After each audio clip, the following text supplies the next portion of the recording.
We'll be back in 30 seconds.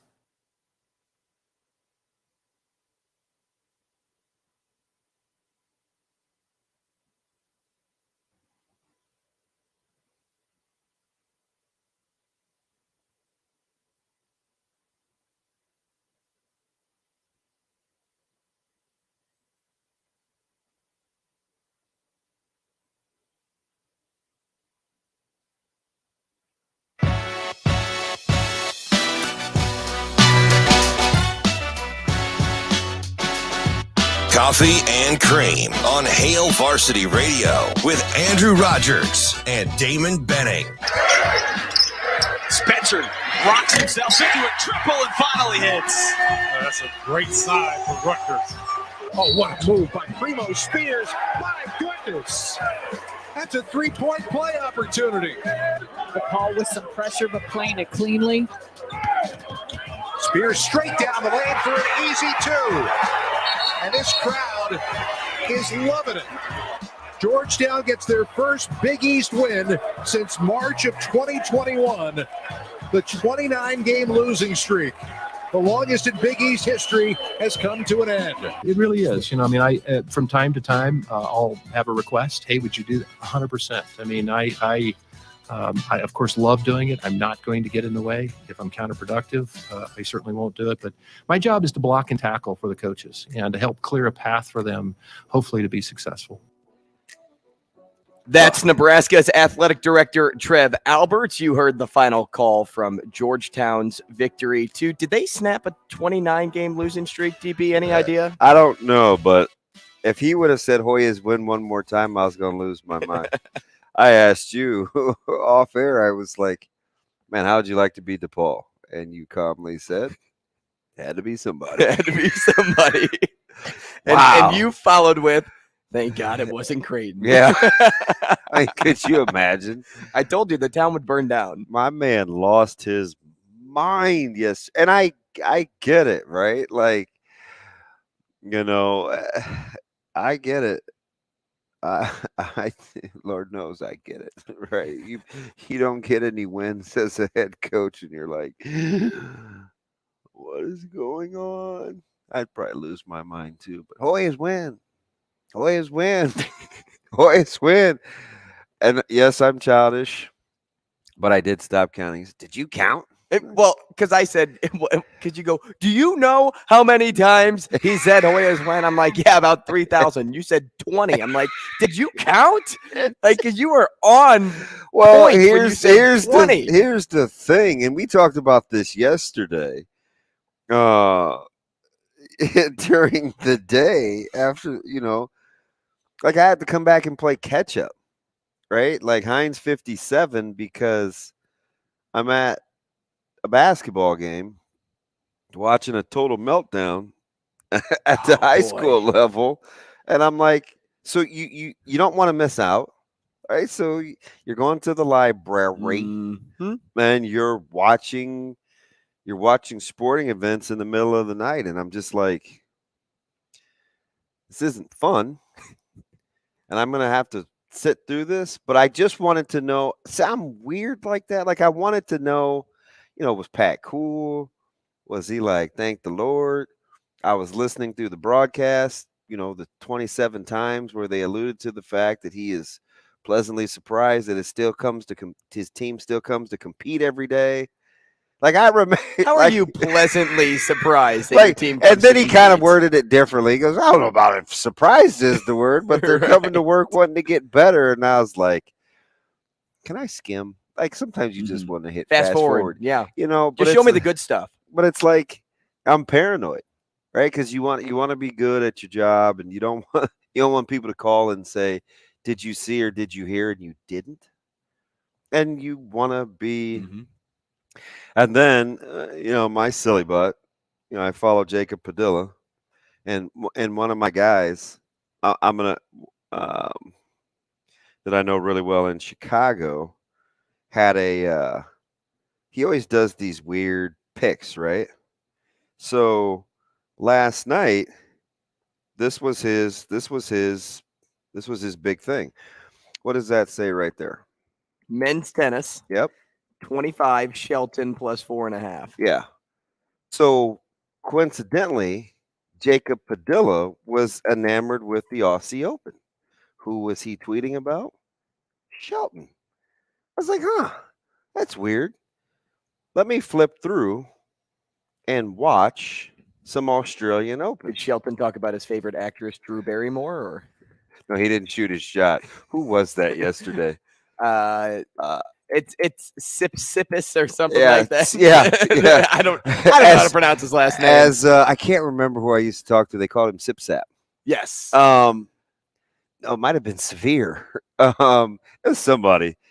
And he shot his shot. Who was the actress? Margot Robbie. Yeah. Or Robbie. Robbie. Margot Robbie. So anyway. You said that about the amount of times Hoyas win. Hoyas win, man. So I just was like, what's Jacob Padilla's affinity with Shelton?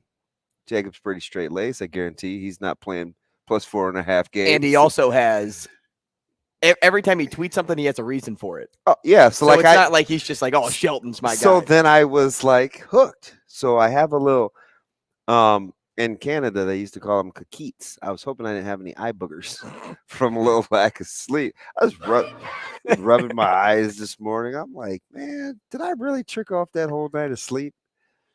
Mad at my dog. But anyway, Shelton covered the 4 games, 4.5. Who caps tennis? Who caps tennis? Okay. What's so funny about that too is I have a buddy that follows tennis. I I hope you like his tennis. Favorite sport, which it isn't. I like tennis. I enjoy watching tennis, but I can only watch so much of it. Do you know who likes tennis? Wrestling Cody. They called the other day. My man is like all in on tennis. So we go back and forth because I like tennis. I typically like women's tennis more than men's tennis. Especially as of late, but I like seeing the new faces. I watched them both. The problem is I needed a pronunciation key. I feel like you need that with every sport. Yeah, though, so that's difficult. But 7'6", 6'3", 7'5", 6'4". Do the math. That's plus 4. I wanted to say to my guy, he's Dino the Greek, and he's kind of nuts, constantly traveling like he goes to a lot of islands. I'm an island boy.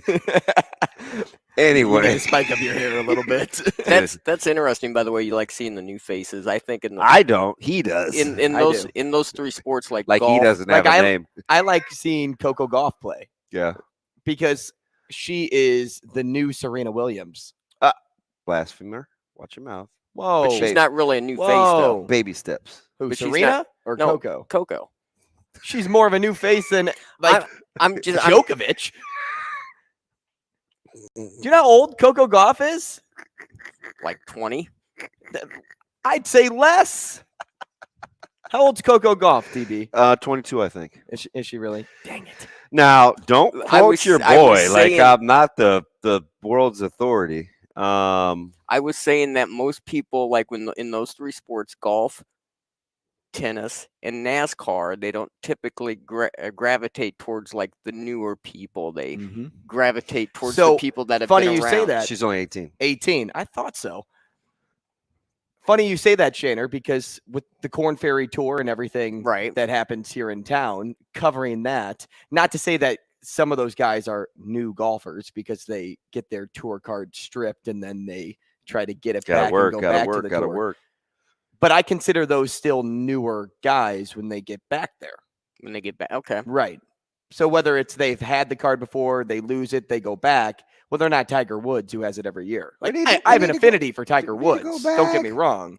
Oh, I do too. But I also thoroughly enjoy watching Taylor Montgomery play golf, who's been playing. So you like new blood into the sports. Yeah, I like the underdog. We'll just say that. Not to say Coco Gauff's an underdog by any means, but what about an old guy who's missed some time that comes back and I like that too. A young guy. So were you cheering for Letang last night? Chris? Yes. I like Letang. Chris with a K. Why did you kind of stop there? Yeah. Letang is one of those guys for me, not to go all hockey, since we're just random sports open this morning, women's What else tennis. is new? Right. Hoyas win. Letang is one of those guys for me that's hard to rally around. I should like him. I want to like him. He just Still one of the best defensemen in all of hockey. Not true defenseman, probably one of the better two-way guys because he's more offensive minded. But the devil's in the details. But it was great to see him come back. He had the stroke, and then his father passed away, and he was pretty complete last night. I like the story. He was pretty. Did you see the story that I sent to you yesterday? Did you end up watching it? Yeah. Oh, yeah. About the The kid in Crofton boy? Crofton. Yeah. And I told you were trying to make me emotional during the show. That's why I turned the video off. Was it during morning dump? Is that when we were Yeah. talking about that? Yeah. I like those kind of stories. The fluff. No, feel good. It's a different. Also F. fluff. Wow. Similar things. So, do you know what the kids say now? I caught this last night watching Prep and West Side. Bet. Do you know what the kids say now? Cap. No. Cap is almost played out. I don't know what the kids say. Fifis. Do you know what fifis are? Fifis? Yes. Well, it makes it sound like something that comes out something's back end. Get out of your fifis. That is your Feels? Your feels. Get out of your fifis? Yeah. All in his fifis. Sounds like something that would get you punched on the Right, playground. Right? Right? Get out of your fifis, DB. So, I mean. Get out of your fifis. Got to stay current, man. You're yelling at folks Is on that the new stuffed animal at Target? Or Right. Right. By the way, I bypassed having to get another LOL doll yesterday for Zoe, who was supposed to get a surprise after school. I said, that's between you and your mom. And then what did your wife say? Oh, that's between you and your dad. No, I think she picked up something, but it was a tight schedule, man. It's tight. I had time to be swinging by the store. And once you get into the store, it's like, well, I don't know if I want this one or can I get two? Zoe's a lot like her brother. I feel like she could walk into a store and brother, you'd buy 10 things for her. Extremely particular. She's not just a look and grab kid, which is fine, right? I mean, Caleb still has probably his first $10 he's ever received, so just doesn't spend it. God, he's a saver. He's just weird, man. He drives me crazy sometimes. I mean, I like measured and I like controlled, but sometimes I want to check for his pulse. I don't know a lot of parents that say, man, he's just weird. Well, this recruiting thing is driving me up the wall. Speaking of, PJ Fleck in town today. Yeah. PJ Fleck will be in town. Vandy, Clark Lee. I hope he brings Coach Jackson with him. He's had some school. K-State, KU, Oklahoma was in yesterday. It just, and I get it. I know exactly what I signed up for, but it's different because I have to ask folks to get off my lawn. I feel like Walt. I feel like this is a Gran Torino moment where I'm like the old guy now that is super picky, but I try not to interject. Mm-hmm. I just watch and I wait and I see if people are who they say they are. That's it. You're a people watcher.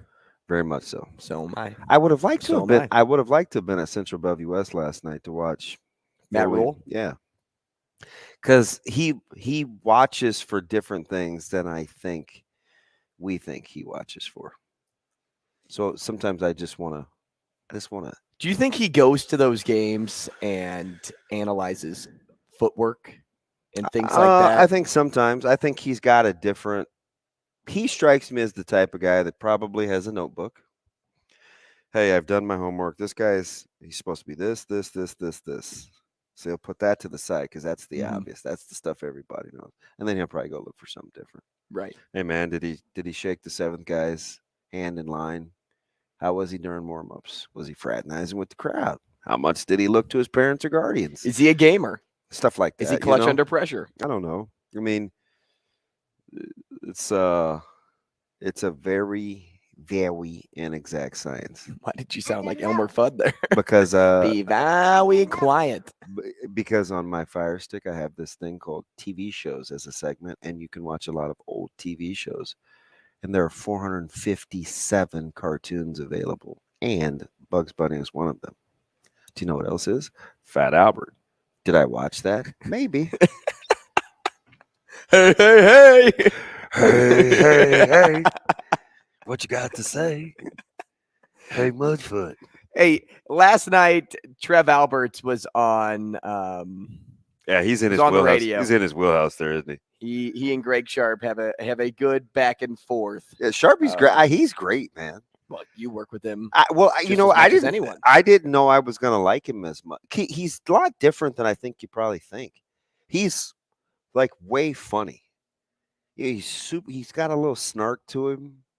Goofiness. No, see, that's different. He's not goofy. He's very quick.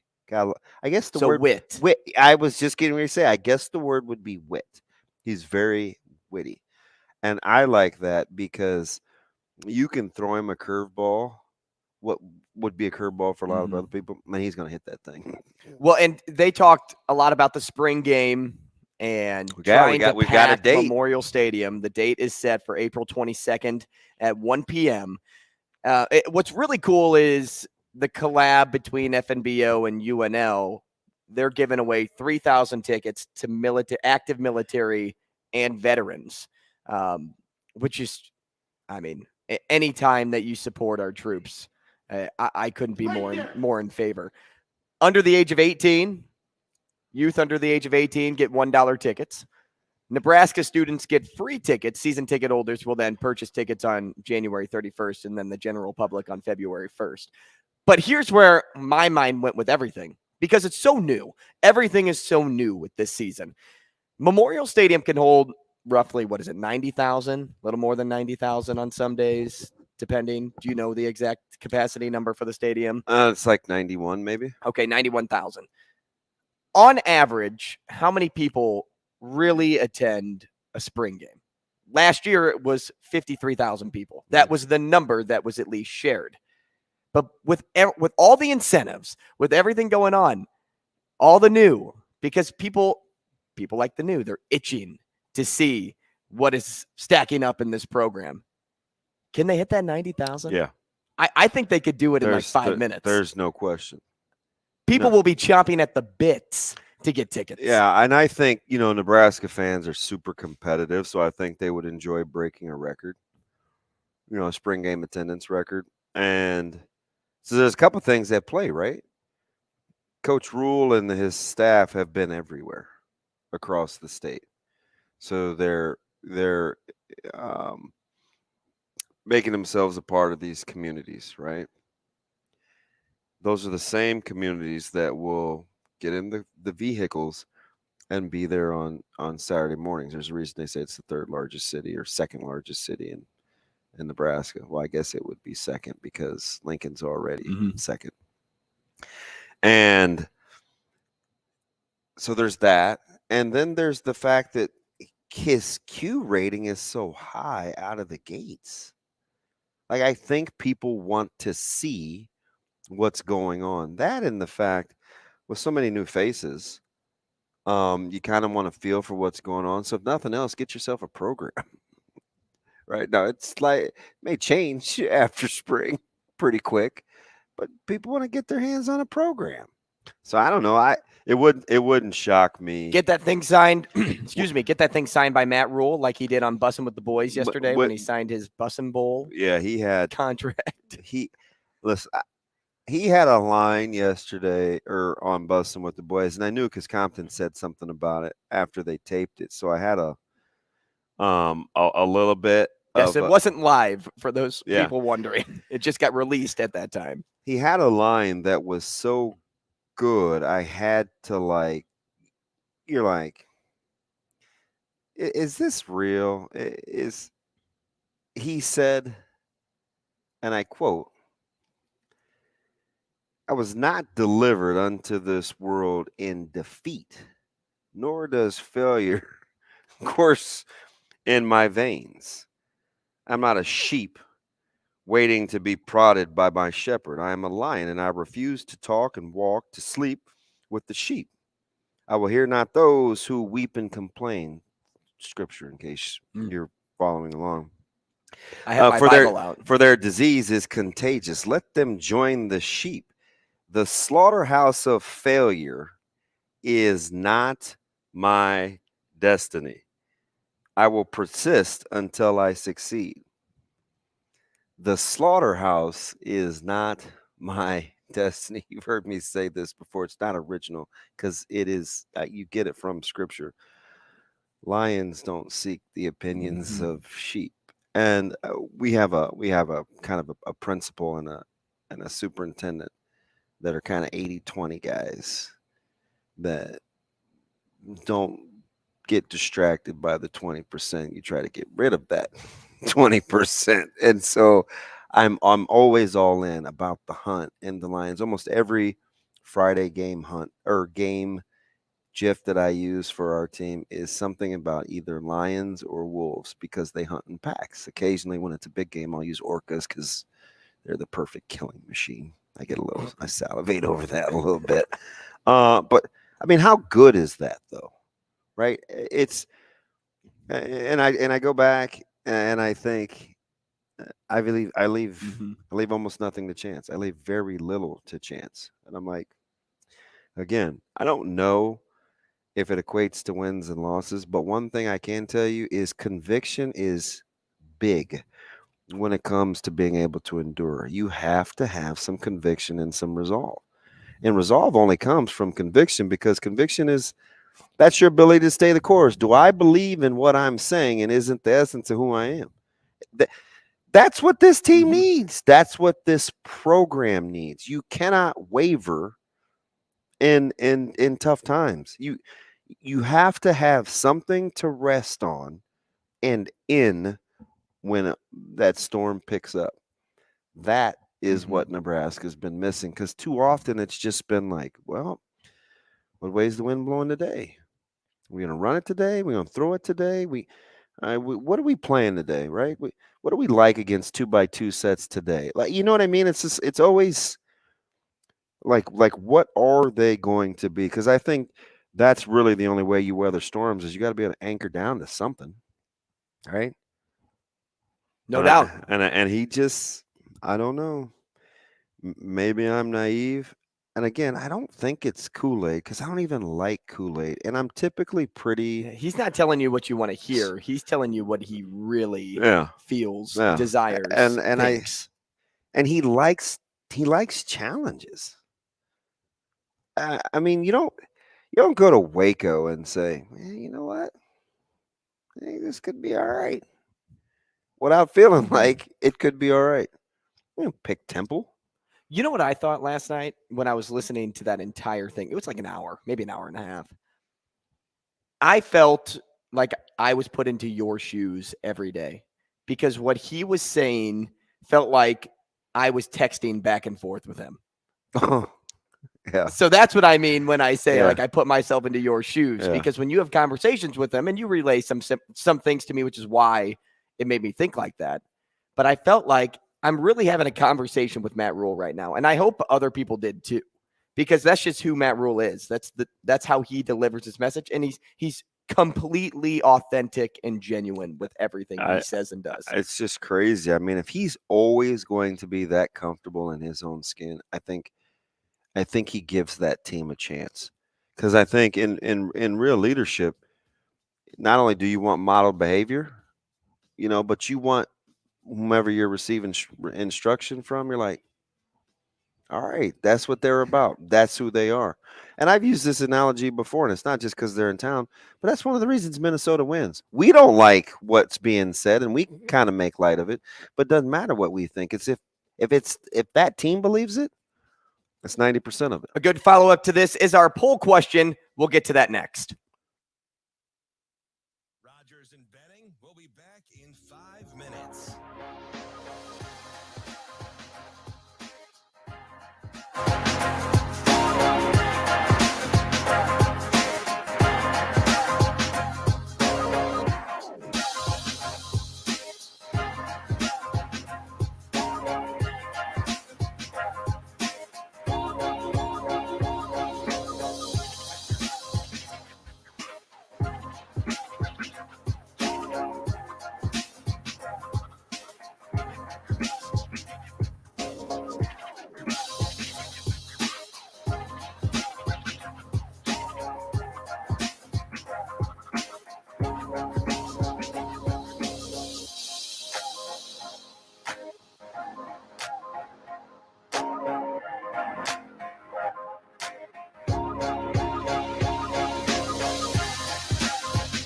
Rogers and Benning will be back in 4 minutes.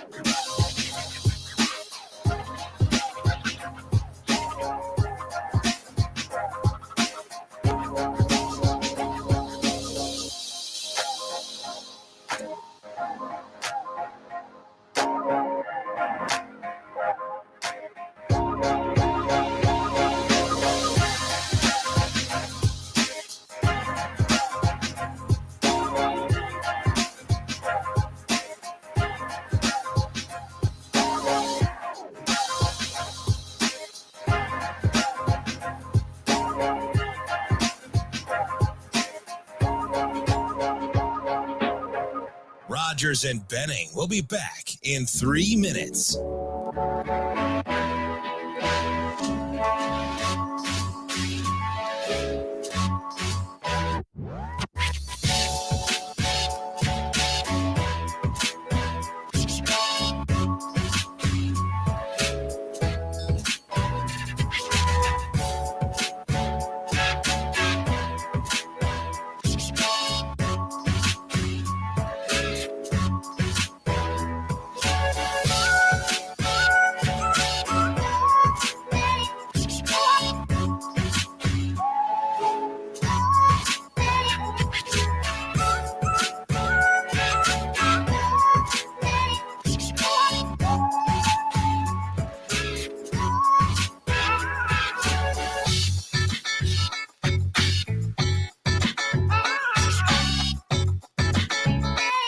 Rogers and Benning will be back in 2 minutes.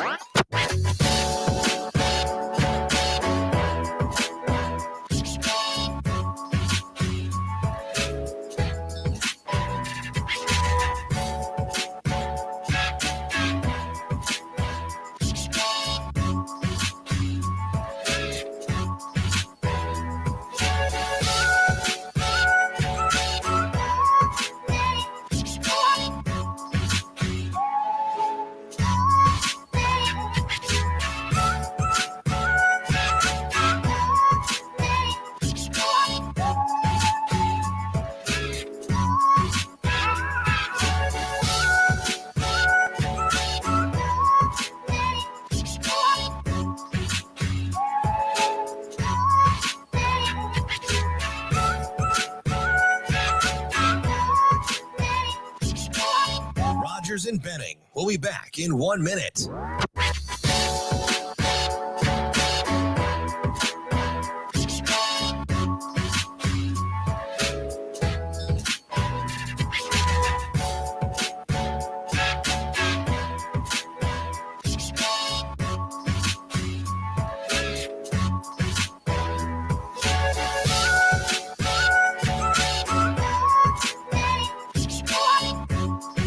Rogers and Benning will be back in 30 seconds.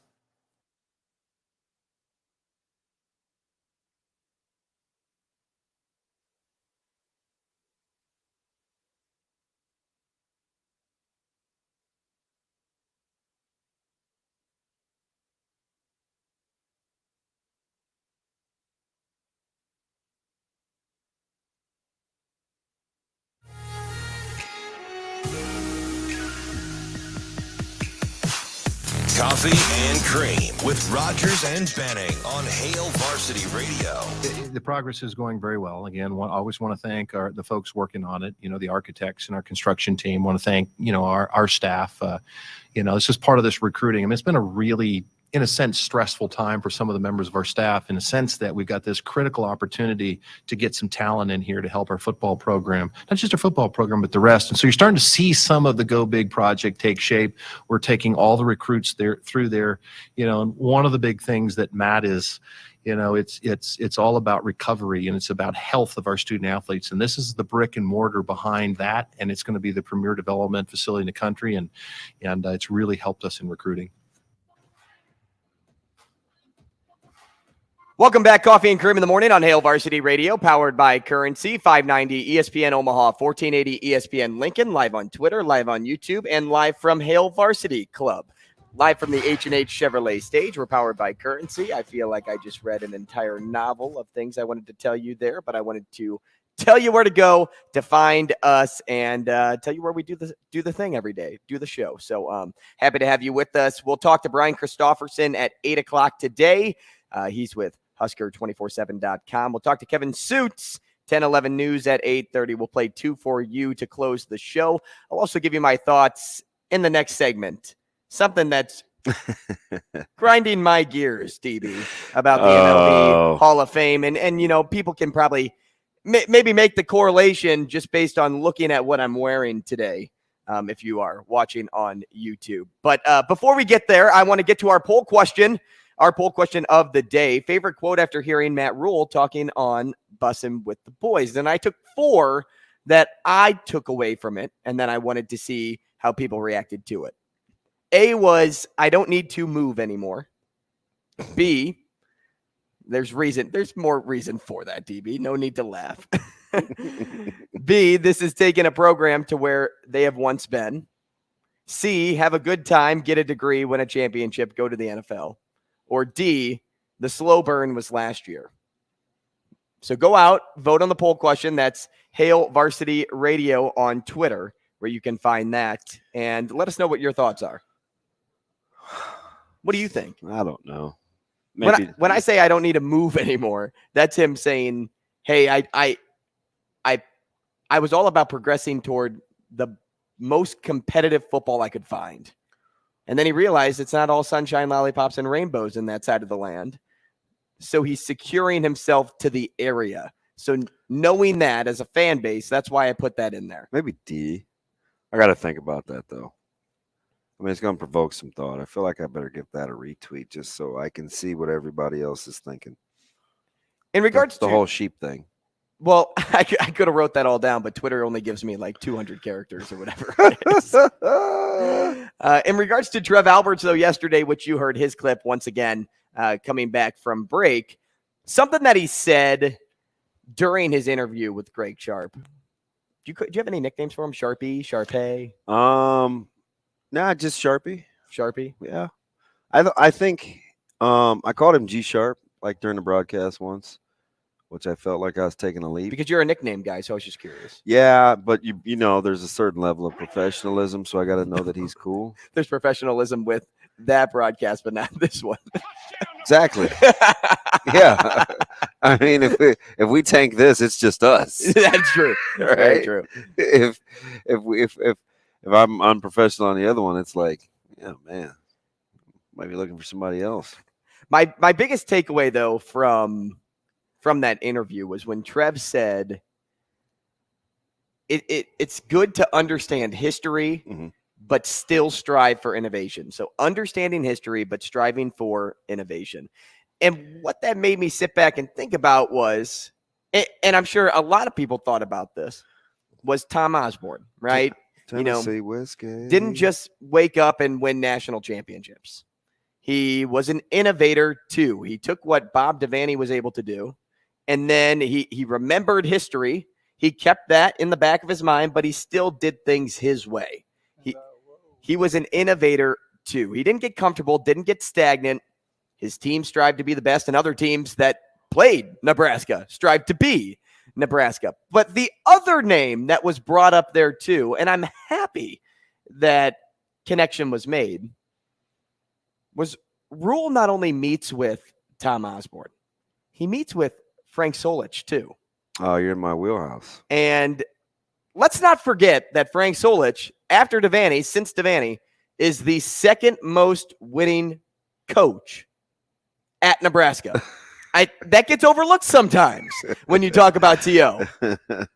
But Frank Solich also knew how to understand history and strive for innovation. It's interesting just because, you know, I get Coach Solich is my guy.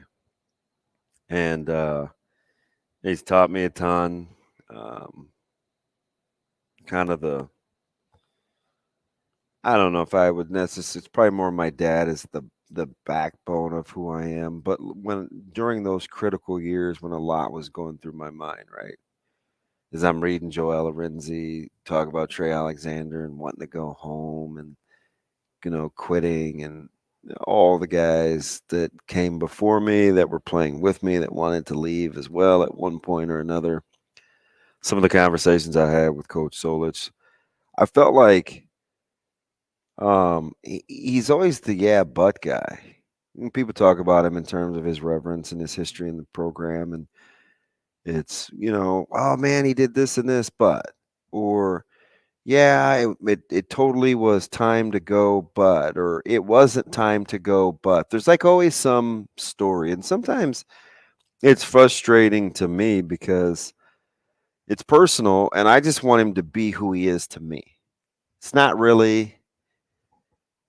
It's not rational to think like that, right? Because everybody has different vantage points. So, and I know it doesn't sound right to say it out loud, but it's almost like I just want to protect him. And just because I think I know what he's about, I think I know the impact. I know the impact that he's had on me. And that's the first time I've ever heard. And I was going to text Greg about it, but that's the first time I've ever heard anybody say, and 888-638-4876, has there ever been a coach, whether it was Callahan or I could ask Bo, Riley, Scott, maybe Scott, I would assume maybe Scott would reach out to Frank. Maybe he did, and I don't know. I asked him, but I've never heard anybody say, hey, you know what, Coach Solich is the guy you ought to talk to. Like, that's at least for me, and I've been following this a long time. So of course I'm listening to that again. I'm like, so then of course I got to dig a little deeper. Well, is this because what? But since Trev has been at the helm, he has really tried to bring Coach Solich back. And I think one of the things that I really, really love about Trev, you're not going to get this anywhere else because I'm not afraid to say this. Trev is one of those guys that understands things. I think he wants to make right and do right. And I think he wants to do right by people. So I know what he went through when he stopped the wrestling program at Omaha and the football program, and how he feels about how that situation was handled. Could he go back and get it? What would he do different? Like, those things gnaw at good leaders because they always want to be better. And I always wonder when I hear how much reverence he has for Coach Solich, it's not only because he was his coach, but I wonder if it has anything to do with what some people hold against him with what he said on ESPN with Mark May when he said Nebraska absolutely needs a change of leadership at the head coaching position. And at that time, the coach was Coach Solich. And just knowing Trev's ability to go back and retro and reflect and in retrospect think, I almost wonder if, because we all have had those moments in our life where you're like, man, I'd like to go get that one back, but that was my job. Oh man, was I part of this? Or I did this for this person. It wasn't really true to who I was. I always wonder if he like thinks about that, because I think he's made such a concerted effort, and it could just be nothing more than great man, meant a ton to the program. But I always wonder if he feels like there's a part, just a itty bitty part of him that maybe owes him one for some of the, Sure. Maybe it was like guilt, but I don't think he should hold, like, I hope he's free of that. Like, I hope he's not carrying that burden, just because real time during that job on that platform on the 4-letter network, there are a lot of people that thought the way he did. You know what I mean? So I just know what it's like to not be able to like forgive yourself over your own transgressions, right? But I think he's okay. And for Coach Solich, he's very complicated. So it's not as easy as just, hey, come on back to Nebraska. We love you, open arms, because, Coach Solich is a quiet man. He's a prideful man, and he just kind of likes to mind his own business. He loves his family. He's trying to take care of his health. There's a lot that goes on there. But I thought it got your guy just to hear him say, you know what, that's a guy he ought to talk to, because that's who I would call in a heartbeat. if I was on the struggle bus or wanted some perspective. We'll talk more about this in the 8 o'clock hour, but coming up next, call in 888-638-4876. We're talking MLB Hall of Fame. Rogers and Benning will be back in 4 minutes.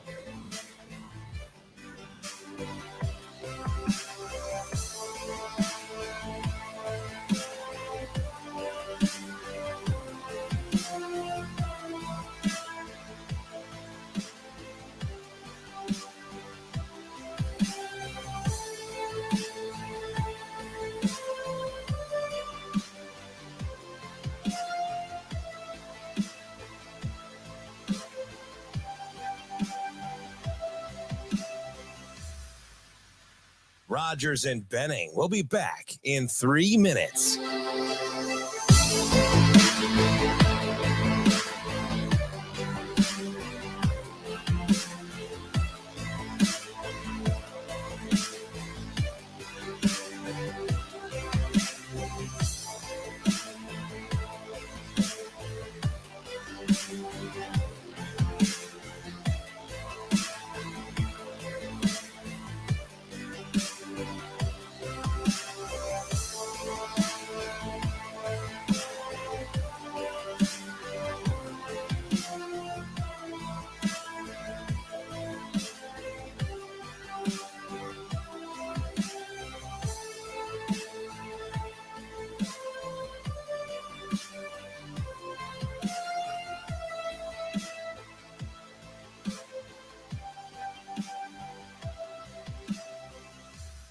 Rogers and Benning will be back in 2 minutes.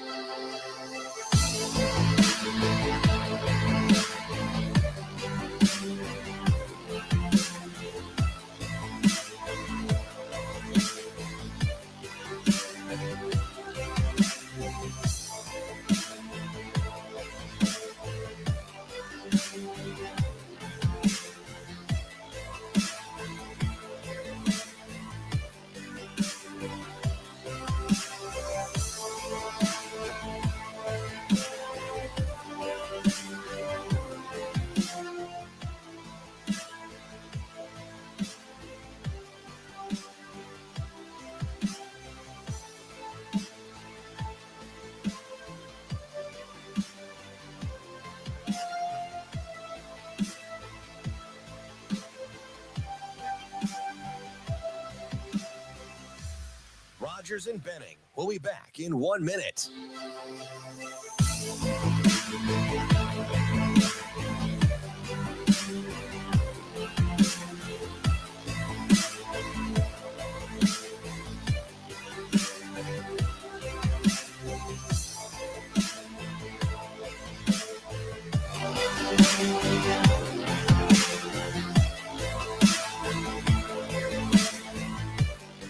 Rogers and Benning will be back in 30 seconds.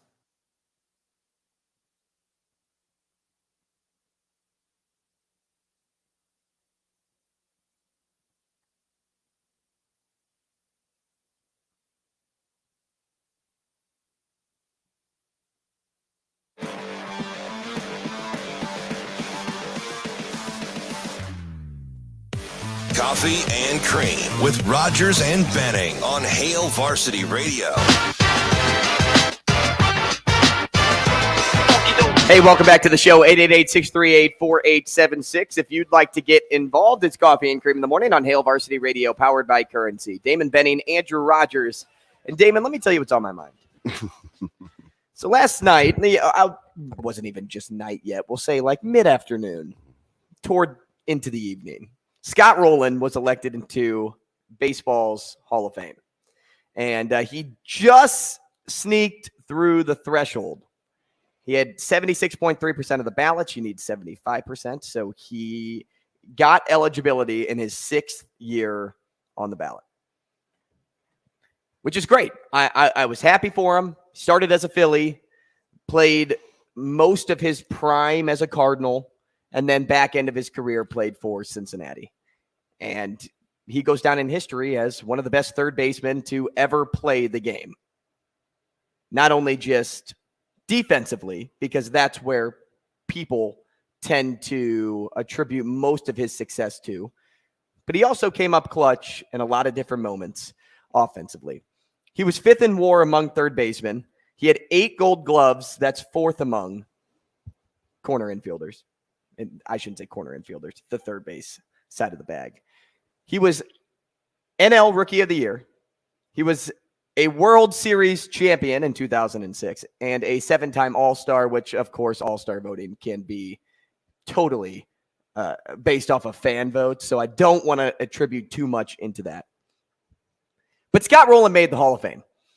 And then instead of seeing congratulatory messages, people went straight to, oh, I don't think if we're just throwing, we're just handing out candy now. Like Baseball Hall of Fame is like, hey, you want a jolly rancher? Whose voice is that, Drew? Now? Whose voice is that? The general public. So I get a text from Mike Sauter after, like 2 minutes after. Here we go. Scott Rowland gets into the Hall of Fame. Yeah.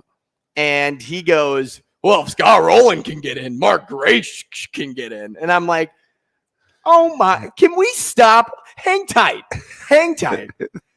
This is not a Andrew hates the Chicago Cubs and he's attacking Mark Grace, because I think Anthony Rizzo's a phenomenal player. I thought Chris Bryant was a phenomenal player. You're still all in on Ryan Sandberg. Still all in. So it's not Andrew will never say a Cub gets in. Scott Rowland was a much better player than Mark Grace. Much better in all categories except for hitting. Mark Grace was the better hitter. No doubt. No doubt in my mind, Mark Grace was the better hitter. But I'm seeing things like Scott Rowland, a Hall of Famer. Sorry, don't see it. It truly has become the Hall of Very Good. I'm seeing things of Scott Rowland as 1 top 10 finish in MVP voting. He finished 4th. Josh Donaldson at least won an MVP. Josh Donaldson, he's still playing. And then I'm seeing things about Mr. Mark Grace of saying, well, if you're going to put Scott Rowland in the Hall, you might as well put Mark Grace. He had 407 more hits in his career, 1 less season, struck out 768 less times. Yeah, he was a great hitter, but he was not every bit of the defender that this guy says. Scott Rowland, he changed the game defensively. He made outstanding plays more times than not. He has a similar amount of errors to a guy like Nolan Arenado. Like season-wise, if you look at Nolan Arenado's errors, that's Scott Rowland. Are you going to tell me Nolan Arenado doesn't deserve to be in the Hall of Fame? Defensively, Scott Rowland did plenty to get into the Hall of Fame. And offensively, he did enough to get that vote. Mark Grace fell off the ballot. Mark Grace didn't even get 5%. He couldn't even stay on. Scott Rowland has been trending upward. He had the trajectory to get to 75%. And you're going to tell me Mark Grace, who couldn't even get, 12 votes to stay on the ballot, deserves his spot too next to Scott Rowland? We're going to compare apples to oranges? Listen, I love it. I really, really, really do. Are you one of those people like Jeff Kent, or are you one of those people that's because you love baseball, right? And you're not afraid. We went into WAR in Jaws. Oh, speaking of, let's talk about WAR with Scott Rowland and Mark Grace. Ever wonder what the difference of 20 looks like? Sorry, continue. Are you worried? And I don't know if baseball will ever get away from this, although the analytics have changed. Are you worried about baseball being too stat-driven versus what did my eyes tell me? Mm-hmm. Because there are certain benchmarks and metrics that I think you have to meet for, positional players that really, and I had this conversation, this was years ago, it was basically centered around Don Mattingly. right? You know, the 9 good years, and didn't have the power numbers for corner infielders and things like that, and not having done it long enough. And coincidentally, you know, Todd Helton is one of those guys that's being mentioned the very same kinds of things about offensive production versus having comps, because the Baseball Hall of Fame it's all about comps, it seems like, right? And we get into like War and Jaws, where, you know, and Kent went off. And I'm now, full disclosure, I'm not a Jeff Kent guy, right? Jeff Kent was one of those guys that was really, really hard for me to cheer for when he became a Dodger, because he was a Giant for so long. But I think he's a 4-time Silver Slugger award winner. He's a 5-time All-Star.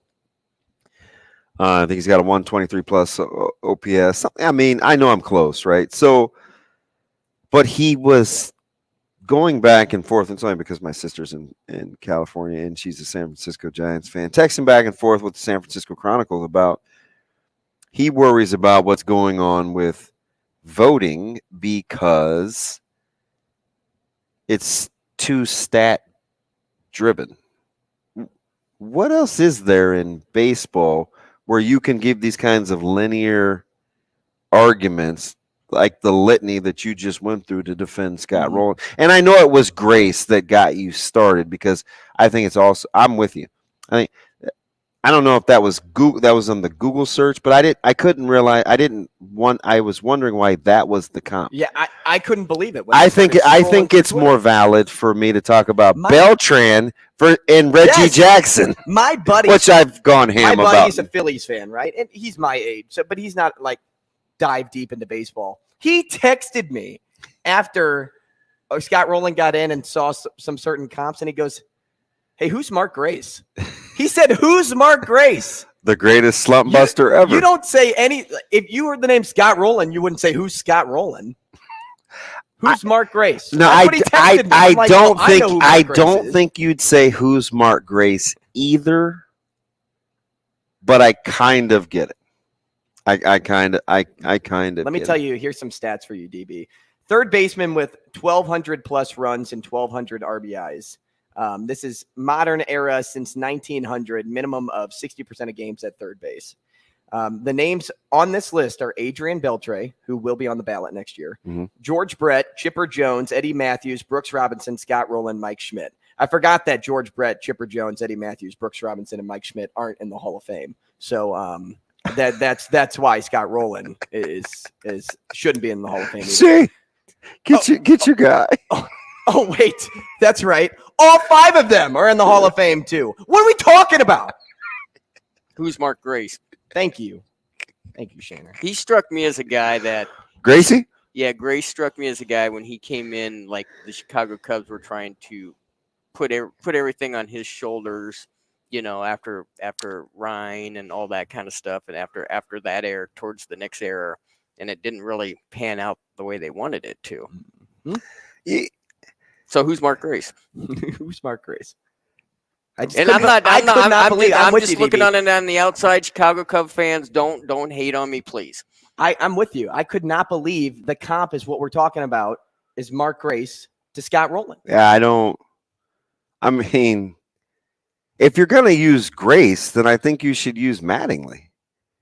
But I mean, that's just me, because Grace basically had, what was he, 80? Wouldn't you want to comp the same position? Like, wouldn't you want to do that? Well, I think sometimes corner infielders get lumped together. But third base and first base are completely different spots. Your first baseman rests normally a traditional power hitter. I understand. That can also flash the leather. At third base, you are primarily defense. Now you have to be able to pick it, but good teams, good teams don't have third basemen that can't hit anymore. Because I mean, just look at some of these teams' lineups in like where the prowess is in baseball. It's like positionally, like the way that analytics has gone is certain positions have to produce certain offensive numbers statistically to give your team a legitimate chance to win. There are only so many Arizona Diamondbacks or Tampa Bay Rays, that can defy some of those offensive statistics per position and still win meaningful baseball games. Do you know what I mean? So I think third base has become one of those positions. Heck, it's a lot like shortstop. Like, it's no longer an excuse to not be good offensively as a middle infielder. Any position. So, think about it. Any position you have to produce well, offensively. but I also think it's different though, Drew Down, because now with swinging and missing being so acceptable, That is true. I think you just have to be able to hit balls hard, right? It's like it's either hit it 400 feet or strike out. Yeah, which I'll never subscribe to. You know right? who didn't subscribe I to that still either? believe in productive. I still believe in productive didn't outs. Subscribe to that either, even though he struck out a ton. Scott Rowland. Just so you know. Just so you know. Who's Scott Rowland? I can't wait till pitchers and catchers report. I don't know if our listening audience will be all in on baseball, but I know these two guys will be. Who's Scott Rowland? I didn't even get to half of the things I wanted to talk about. I don't even know who Shane Schillerberg is. Funny. Nice shirt, though, by the way. Hey, thank you. It's fading. I got it when Scott Rowling first made his way into the league, apparently. Thank you, Mike Sauter, for that segment. Hey, Brian Christopherson, we're talking to you next. Rogers and Benning will be back in 4 minutes.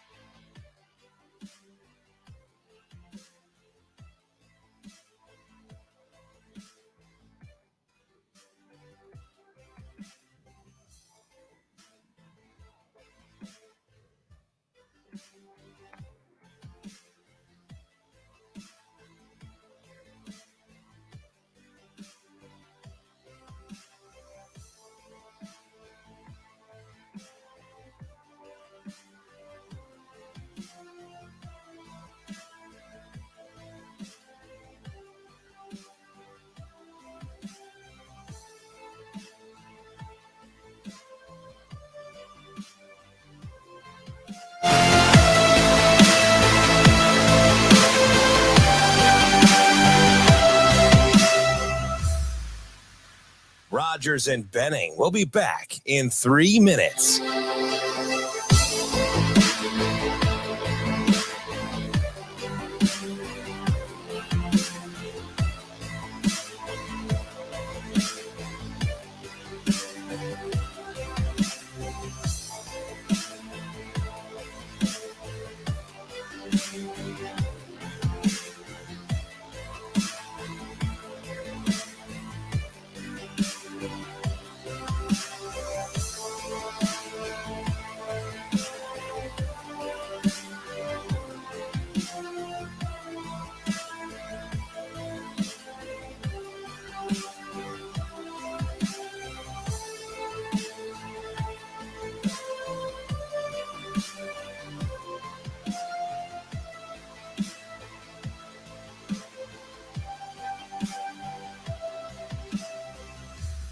Rogers and Benning will be back in 2 minutes.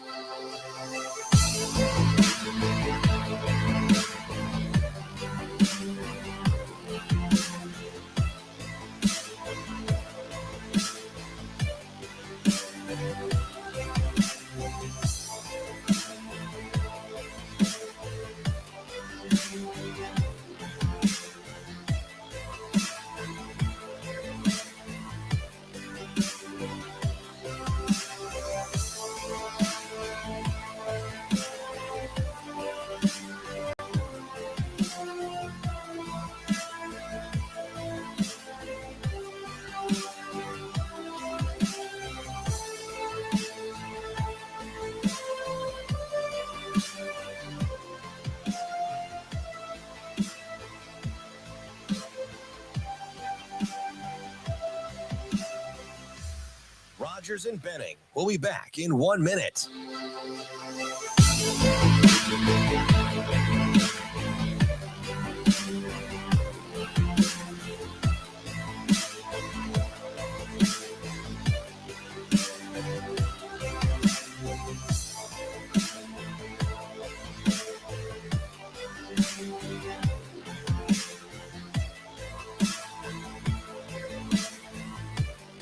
Rogers and Benning will be back in 30 seconds.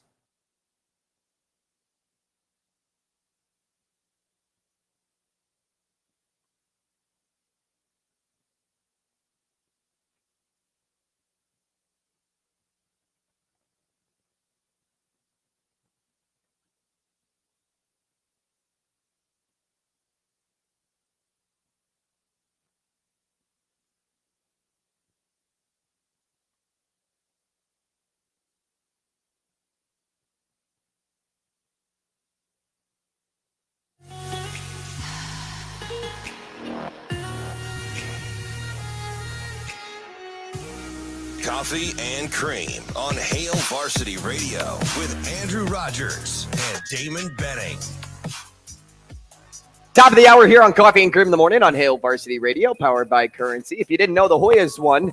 We are live from Hail Varsity Club, the H&H Chevrolet stage, alongside Damon Benning, Andrew Rogers, and we are happy to have Brian Christopherson on the phone with us, as we do every Wednesday. Brian, good morning. Good morning, guys. How you doing? Hi, BC. How are you? Career War 43-4, by the way. Not too bad. Career War for what? Yeah, I'm not too bad. How are you? We're good. We are. Andrew was a little fired up over, the disrespect that Scott Rowland was getting as a Hall of Famer. I didn't raise my voice once. Was not happy that he got the Mark Grace comparison. I said a better Grace comparison to the Hall would be Don Mattingly, and Don Mattingly isn't in either. More home runs, only 220 less hits, 1,000 less at-bats, similar WAR, better slugging percentage. Mattingly's not in. He played 3 less seasons.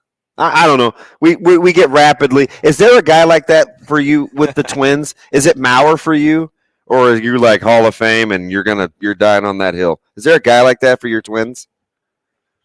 No, I don't get caught up on that topic, but I do appreciate people who are ready to box over it. I like those people. So I say keep chatting about it all you want. Did you have to defend Puckett? I'm like, no, I see. I never have really gotten into like that defense. I'm like, well, whatever happens. I guess it's not me that it's up for, so I'm not going to worry too much about it. But Kirby had a few things that happened after his career that kind of was unfortunate. But Kirby was my man. There's no question about it. Kirby and Joe Mauer were like the two guys that like I grew up on, and Kent Hurrdat, who pulls guys off the base in the World Series, but it looked legal to me. That's all I know. BC, are you continuing to be amazed at? Do you look at your calendar or your clock or your watch and you think, I know that there's still only 24 hours in a day. How is this staff covering so much ground in a day? Like, are you kind of rechecking your calibrations at all? A little bit. It feels like there's cloned Matt Rhules and Ed Foley's at least. I mean, those guys seem to be everywhere, or else they make better time than I do, the way they travel, that's for sure. Yeah, you'd have to. I mean, I know Trev Alberts did his radio thing the other night, and it was all glowing as you would expect about the new head coach when there hasn't been a game played. But I do think you have to just say, even the skeptics, 2 months on the job, that's all we can evaluate. They're just workers. I mean, they are truly grinders, but they're kind of it seems like they're having fun while doing it. And I do think that personality piece is important. And Trev had a line about how, Nebraska football in its best days, people felt like they could see it and feel it, like they were right there, a part of it, And I do think what he was getting at is maybe a little bit of that's been lost. And when you do have your coaches that, can get out in the communities like they have with such force, and, not just like stand in a line in a hall in a high school gym, but also, they're in the little dining establishments in the small towns and stuff like that. They're just getting to know everyday Nebraskans.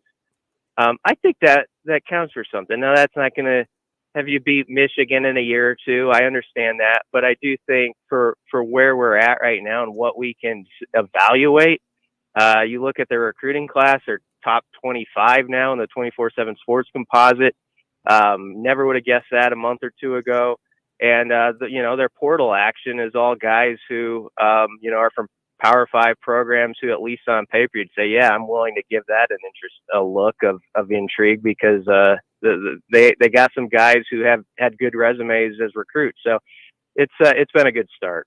We're talking to Brian Christopherson, senior writer for Husker247.com. You toss him a follow on Twitter at Husker247BC. Brian, you talked about, you made reference to Trev being on the radio last night, and something that really stuck out to me, and we talked about it earlier on in the show, was him talking about Rhule's understanding of history, but still striving for innovation, and how that kind of connects back to some of the best coaches that Nebraska has seen. T.O. did it with Devaney. You could say Solich did it with T.O., and now it's Matt Rhule doing it with both T.O. and Solich. How does that kind of resonate with you and maybe just the average Husker fan and what they can expect early on from this coaching staff?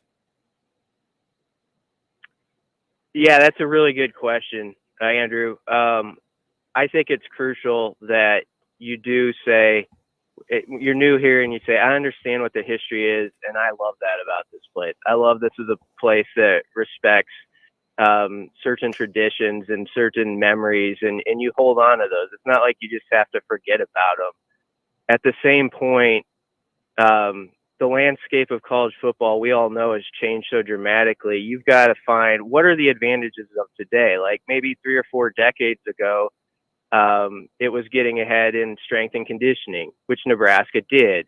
And that's one of the things when you talk about Tom Osborne of yesteryear being an innovator as a coach, it was there. I mean, that was a big spot, but he did other things that were innovative, like even things that are small, like Tom would play in the kickoff classic and they would get, a lot of extra money to play in that game before other people were doing it. Nebraska played in it a few times, and they put that toward like strength and conditioning and things like that. And so he was always thinking about what's a way we can help ourselves both, financially and other things. And, now we're probably talking more about NIL and stuff like that. But not only that, it's like, I've heard Matt Rhule discuss like recovery of the athlete, like the body recovery, and how about just that? like getting them in the best. Yeah, I just think stuff like that is you're kind of taking it a different angle, like that's not always talked about as much in public, and you're saying these are little key areas we know is important to the everyday athlete. Like, you're going to get beat up playing this game, but we're going to take care of you. We're going to take care of you mentally and physically, and these are the ways we're going to do it with this new facility and all this. And, of course, the NIL component matters. So I think that there definitely has been respect for what's been. It's been said that Matt Rhule's talked to, Coach Tom and Frank Solich each a couple times at least. So he's had those conversations. But I think those guys would also be the first to say, yeah, you got to sort of do it your way too, and see what's the next thing where you can get an edge, because that's the only way Nebraska football's. I mean, that's why it's been great. There's obviously been a lot of athletes who have toiled and given a lot to the program, but it was also just great thinking at the top that said, this is how we are a step in front of our neighbors, and Nebraska's got to find that again.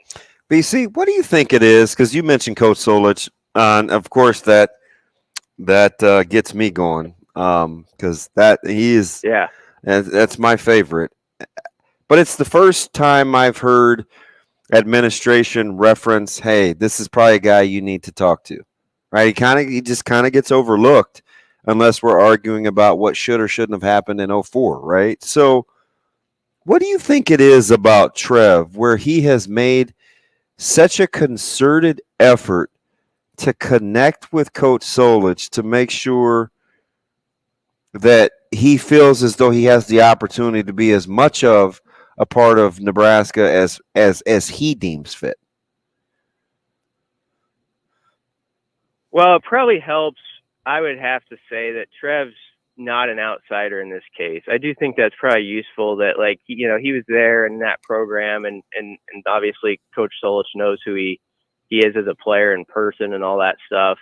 And so, that gets you in the front door as far as the conversation where there's more of a background understanding of each person when they're talking. So that probably helps. I would guess also that, Frank was busy coaching for a long time, and I understand that. Like, he's trying to win up until a couple of years ago every week himself, and that's his focus, and he put everything into that.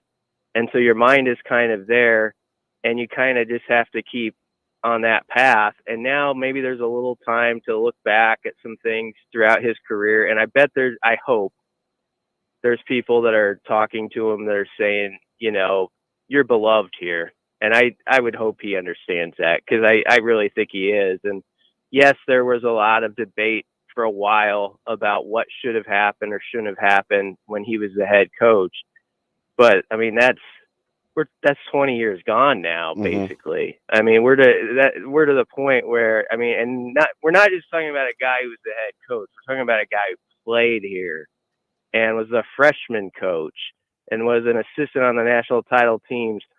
That's a guy who should be about as beloved as any Husker has been that's been associated with that program, when you actually think about all the years that were spent in it. And I think most fans understand that, and hopefully Frank does.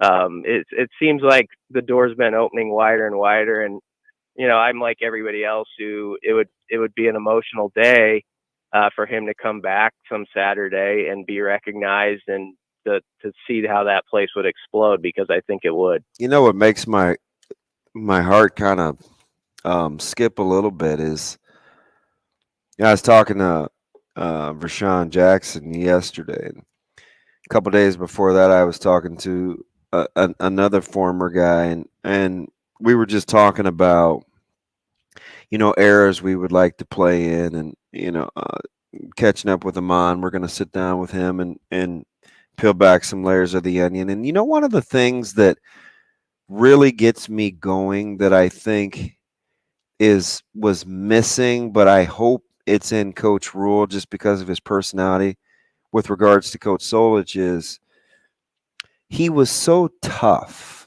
right? Mentally tough, physically tough. He trained with us. He taught us to be okay with cheering for somebody else if they beat you out or they were better than you, how to practice. And when I think about that, it makes me emotional, because I wonder where I would be if he didn't get me to come out of the backside of physical and mental toughness. I think that's his most underappreciated tool when we talk about all the what should and shouldn't have happened. He taught resolve, man. That's the thing I love him the most for. Not to go all Coach Solich out. And that's, no. Well, I think that's the part too where, there are factions of the fan base who, when they hear the head coaches talking to Tom or Frank or anybody, they're like, okay, come on. You do hear those people that are like, what? Let's move on past that. And I'm not one of those. And what you're talking about is where, that coaching fraternity is a special bond. I mean, I remember when Matt Rhule did his interview with Will Compton and those guys, he talked about how Brad Childress, who he didn't even know, former coach of the Vikings, messaged him out of the blue after he got fired at Carolina and says, Matt, you're going to be a better coach for this. And there's that support. It's that support of, I've been in that chair. I know the strain that goes with it. I know the highs and the lows, and I can connect you on this, that just people on the outside, they might think they can, but they just don't know it until they've been in it. And so to me, when I hear that the Husker head coach is talking to a past guy who's been in that seat, I would say, of course they should. I mean, there's only a few people who know what it's like to be there, to sit in that spot, to know what that's like every day with, you're the most recognizable name in the state, more than the governor. It's just that way here. And to live that and do it well, I would pick their brains. And you're picking the brains of guys who also, I don't think would ever say live just like I did it. You gotta, this is the template exactly like this. They know it's changed. And that's because those guys were innovators themselves, and they know that there's always something that's moving it a little bit forward, and you got to find that. But there are some basic tenets you can get from those guys in conversations that I would guess are very useful. Brian, at every stop so far for Matt Rhule, it's always been a slow burn. It starts poor, and then it gradually gets better. But on Bussin' with the Boys yesterday, Rhule said, I don't want this to be a slow burn. I feel like that year was last year. Do you feel that puts Rhule at an advantage in year one at Nebraska? Yeah, I think compared to his other stops, definitely so. And I think they're this is just listening to their quotes. I don't think I'm taking a leap here. They're pleasantly surprised at what's here already. I mean, that's the biggest part. I think, yes, they've added some transfer pieces that you're optimistic you can plug in and can give you another step. But I mean, like, listen to Evan Cooper when he was up in front of the media talking about the DBs, and then you start to go through the secondary. Well, he's got the best room. He's got the best room, though. Yeah, he did. Well, I know, but I mean, you got dudes. But even wide receiver, Damon, you could go to wide receiver now, and I'll put a question mark on it until it's not, because that's the way it should be. But there's guys there you're like, that's interesting. Like could be something, like you think about Xavier and Isaiah. We've talked about those guys, but just the Billy Kemp, popping in with a pretty good resume from Virginia, and Marcus Washington, I think probably has a lot to prove. I mean, I just think, and you could go to running back. You could say, well, like, gosh, that when AJ. Facts. Go ahead. Good room, BC. Not to interrupt you, I apologize, but you're right. That running back room, and plus I love Barthel. Like, that's a deep room. That could be a sneaky good room, man. Yeah. So, I mean, I use the best room probably off the bat, but you can go through and you're like, okay, that's pretty interesting, and that there's something that's been there that QB. I mean, it across the board. There's spots where it makes you sit up in your chair a little bit and say, it feels like they've got talent that's close. They're on the surface a little bit. They just got to pop through, and I think they see some of that. Now they're not. I don't think they're expecting the moon in the first year or anything, and there's got to be patience with it. But honestly, it's not as hard to win 6 games in college football as it's been made around here. We also need to come to that conclusion. Like, sometimes someone will say, I think they could win. Yeah, you'll hear someone say, I think they could win 6 or 7 next year. And then they get, like, shushed. Like, go to the corner. Like, how dare you say, have you seen them? They haven't. It's like, a lot of people can win 6 or 7 games. They can certainly do it a place with the resources Nebraska has, if a few things were put together and you had the right people putting them together. So, yeah, I think it's very realistic for that to happen. And if someone thinks that's an out there opinion, I'd be like, look around college football. There's like 80 teams that make a bowl game. For some reason, Nebraska hasn't in 6 years. That drought needs to end, and it needs to end this year. BC, I don't want to you're good at not playing the hype game, so I'm asking you, how much or how portable, because Coach Rhule referenced it. You talk about, you watch Nebraska beat Iowa in a game in which they didn't, they've been awful against Iowa up until that point. Didn't have anything to play for other than pride, and I say that tongue-in-cheek because that's a big deal to me. Iowa had everything to play for. Then Iowa goes and they roll in the bowl games, so they're still motivated. How much of what Nebraska showed at the end of last year helps this staff or gets this staff to believe, or even us, the fan base, to think, you know what, with more coaching and a few better players, the resolve seems to be there. Do you think that, or is that a different time period? We're now in 2023. I think you got to hit reset a little with each squad, but I mean, there's a good number of guys still back that were out on the field, and they got that taste. I think it's a big deal. So they could return 8 defensive starters. Yeah, that's the part. Like, it's a pretty experienced defense that's actually coming back for Nebraska. Now, there's a spot or two where you worry a decent amount about it. Yeah. And so that's the part where you wonder, okay, can they find that and really be like a top 40 type defense, or are they going to be more, middling than that even? This might be a small thing. I don't think it is. Around here, I think people used to make fun sort of the trophy games the Big Ten has and all that stuff. And then you would see Iowa run across Nebraska's field and have a party in your end zone, holding up this whatever. It could be anything. It could be a milk carton they're playing for, but they're holding in the air and they have it and you don't on your field, and it ticks you off. I mean, I would have to think of it for Nebraska to go get one of those. I think was a big deal to be on the field when that happened, and for guys to go experience that, and like they went down the front row with that thing and showed it to the crowd, and it was just like, okay, I see it. This is big. Let's not give this back. I think there are going to be guys who got a taste of that in that particular setting, and it's gonna be something to them now. It's gonna help. Like, I don't want to give that back. I don't want to see them do that on my turf. So I think stuff like that, it's maybe just a very small sliver of the pie. Maybe it's just even a crumb, but there's all sorts of little crumbs like that are important, I think, from some late season success that when you can transfer it over, and maybe that's one of them. We're talking to Brian Christopherson, senior writer for Husker247.com. Brian, as you talk about going out and getting something that you want, that is something Nebraska did last week when getting Eric Gilbert and adding to that tight end room.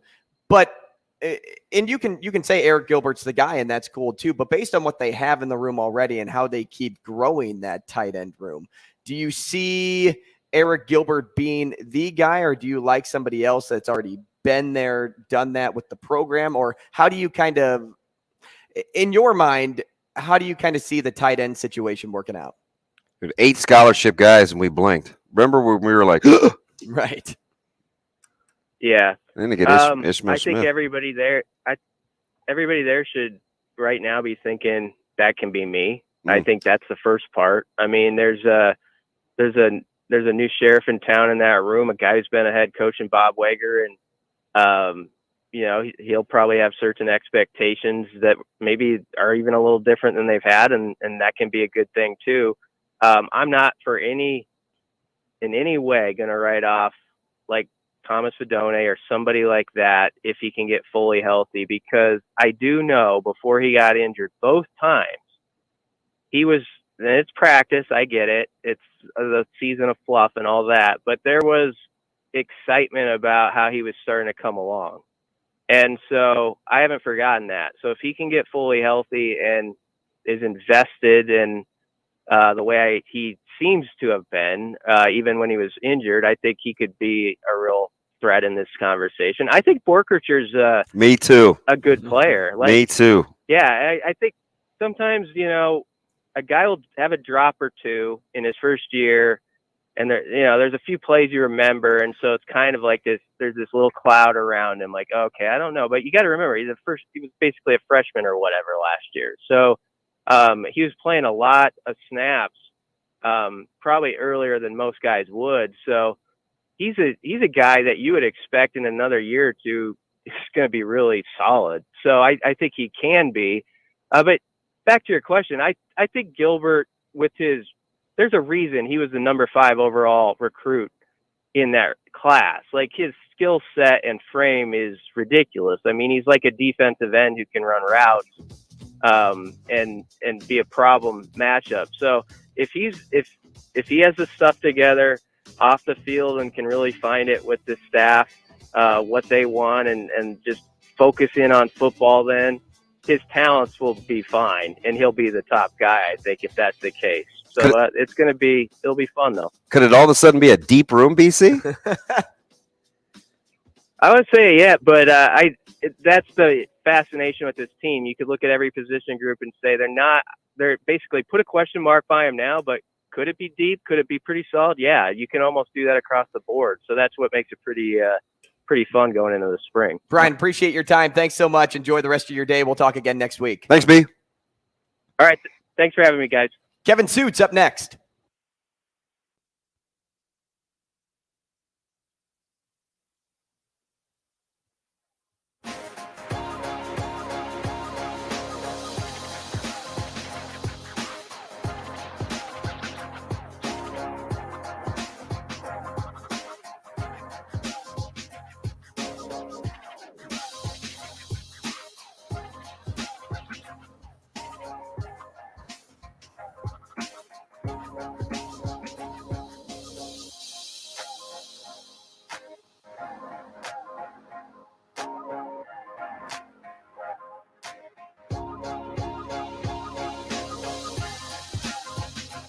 Rogers and Benning will be back in 4 minutes.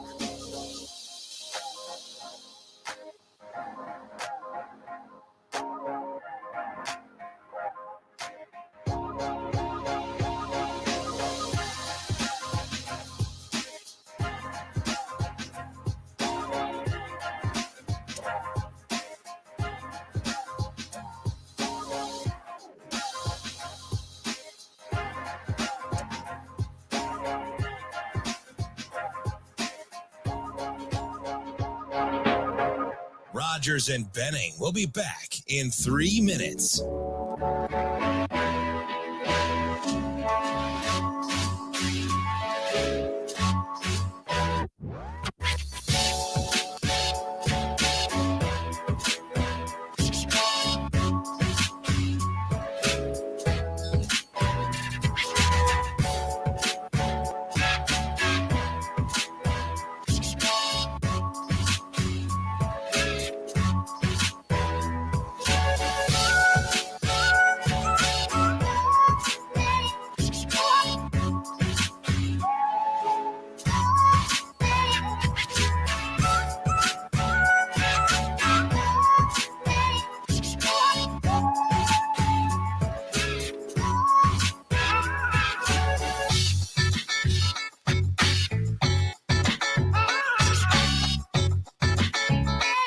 Rogers and Benning will be back in 2 minutes.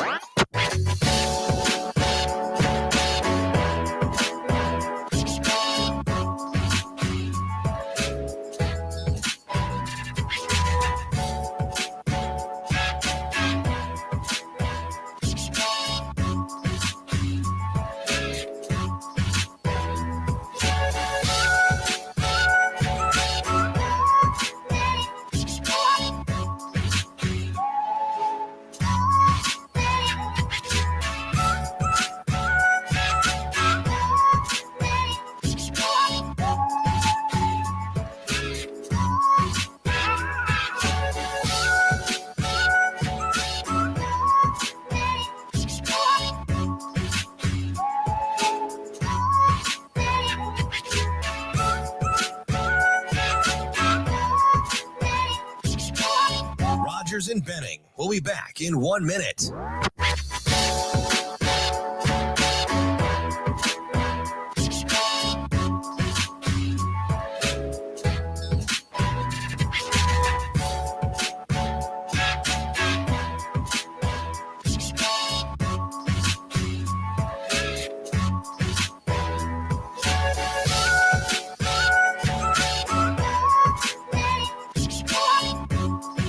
Rogers and Benning will be back in 30 seconds.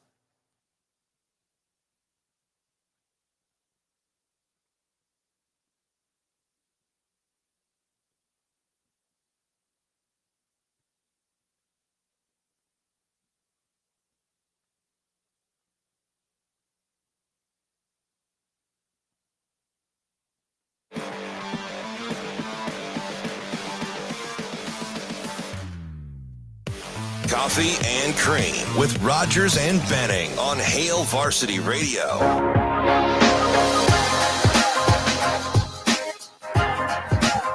Hey, welcome back. Coffee and Cream in the morning on Hail Varsity Radio, powered by Currency. Damon Benning, Andrew Rogers, live from the H&H Chevrolet stage at Hail Varsity Club. Happy to have you with us wherever you are catching us currently, whether that's 590 AM ESPN Omaha, 1480 AM ESPN Lincoln. We're live on Twitter.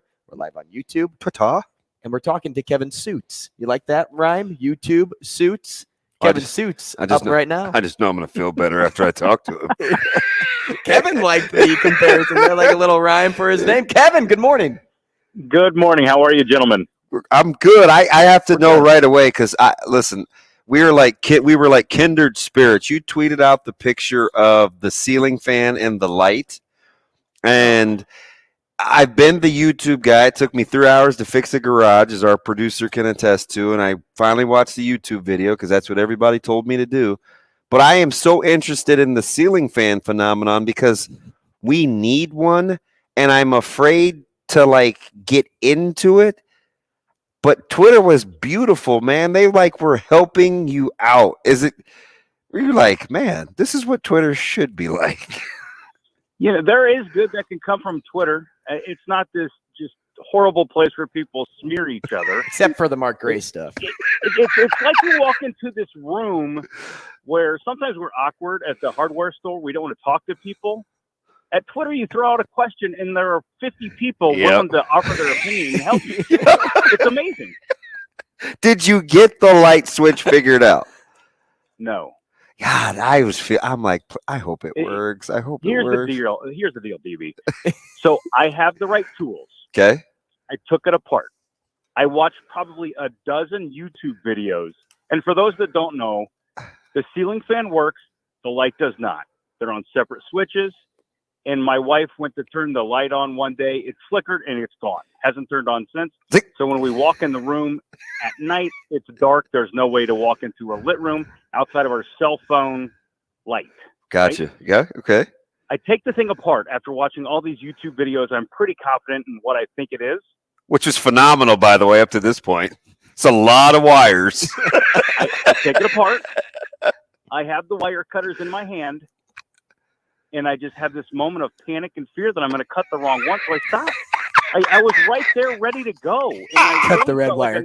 I think it's blue. Cut the blue. Cut the red. No, I think Jack Bauer does it. And so right now it is put back together, but where it was a week ago. Hey, it doesn't work. Hey, Kevin, if you want to put together my couch legs, feel free, because there are no holes on the bottom, and I am struggling at home right now. Bob Vila Men's Hour, brought to you by Kevin Suits. Right. And the funny thing is, I am one of the least handy people in Same. Everybody raises their hand. Repairing a little hole in the wall is a struggle for me. And more times than not, when I try something at home, it becomes I just worsen the problem. It gets worse. So that's the fear of this. It's electricity, and yes, just for everybody wondering, I killed the power in the room. There was no live wires. I wasn't about to die, but I was there. You guys can probably picture it. I'm standing on top of my bed with a hoodie and jeans on, and I got the wire cutters. Wires are everywhere. I'm ready to go. Here's the moment, and then I punted. Tongue out to the side of your mouth. I'm telling you. One eye squinted. Oh. Kevin, I got to ask you, because you're always kind of, you're never too high. You're never too low. You don't get down into the weeds. What is it about what this staff has done, even though I know we're skeptical, Kevin? We've been burned. We've seen good guys. We're all excited. How has Coach Rhule and this staff got back in that protected place known as our hearts again?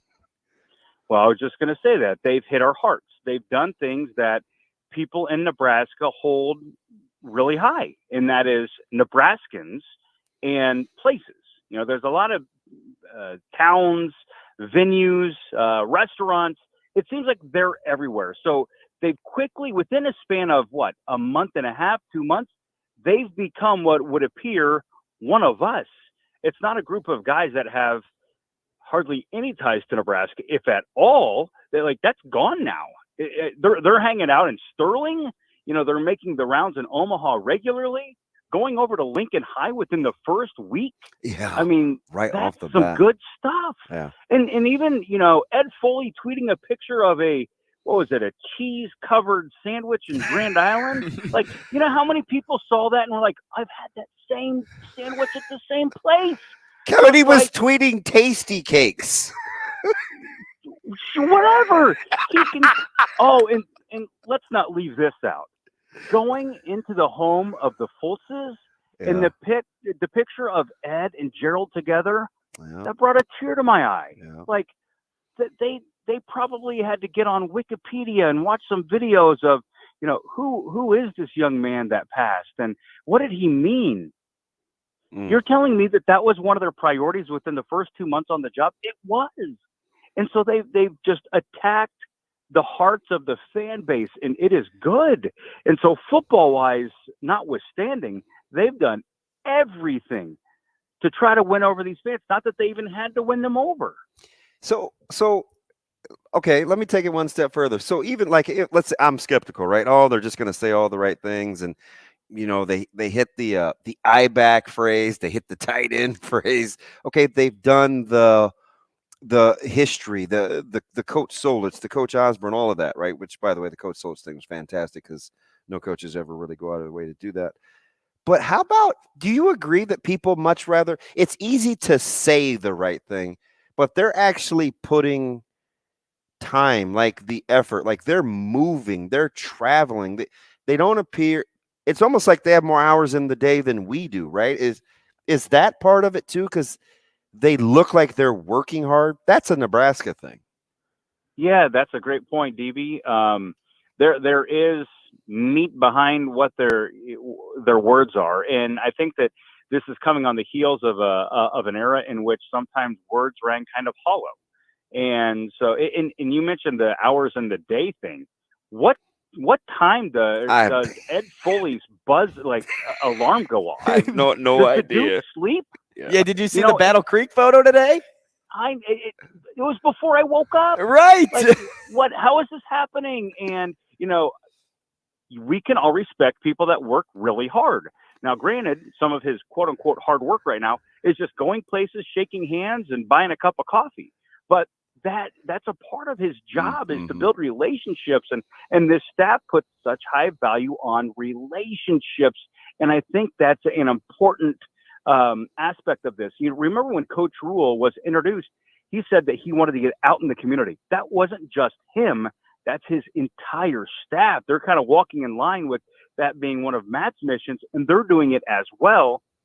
And man, those are just all these little things just add up in the right direction. Who knows what the football is going to look like? We are so far from even a spring practice, but everything right now, for those people that had guarded hearts with the new staff, and I'll raise my hand, I'm one of them. How smart? They're making it really hard to pump the brakes on really just falling in love with the staff. How smart do you look 3 weeks later when you said, let me reserve judgment after the hack tournament on the best team in Lincoln? Man, what a round robin. 3.5 weeks later, Kevin, no pressure. Do you feel like you have a better handle? Because all of a sudden, here comes Pius. Here comes Lincoln East. Southwest maybe has the most pieces. Southeast, we know about their talent. We get Coach Baugh on Friday, so I'm excited to pick his brain. But do you feel any closer to who you think's the most well-rounded team in Lincoln yet? I am more confused than I was 2 or 3 weeks ago. I would have gone, I would have probably said Lincoln East, but then last night happened. Yep. They got beat by 19 at home against Lincoln Southeast, or excuse me, they were on the road. But East, when they shoot it, well, they're as good as anybody in the city. And get this. So of these 6 LPS schools, 5 of them have 9 wins. The other one, Lincoln High, has 10. Pius has 12. Yeah. So everybody's in the conversation. And I even did that little chain reaction thing at one point one day at my desk at work. And I was like, all right, so Lincoln High won the hack, but Lincoln High lost to, Lincoln Southwest, who lost to Lincoln. You can connect them all. It's a vicious circle. They're all kind of the same. And you really don't know who the quote unquote best team is. They're all good. And I even made this comment off air last night. I would like to go back and count up the number of dunks we've had on the nightly highlights. Literally right now. Man. This is an all-time record, without question, in my 17 years at 10-11. And I think that we're on pace to absolutely shatter the record because we're getting 5, 6, 7 dunks a night on the newscasts. So good, Kevin. Kevin, you're the man. We appreciate it. All right. Be well, guys. Thanks. You too. 2 for you up next. Call in 888-638-4876. Rogers and Benning will be back 4 minutes.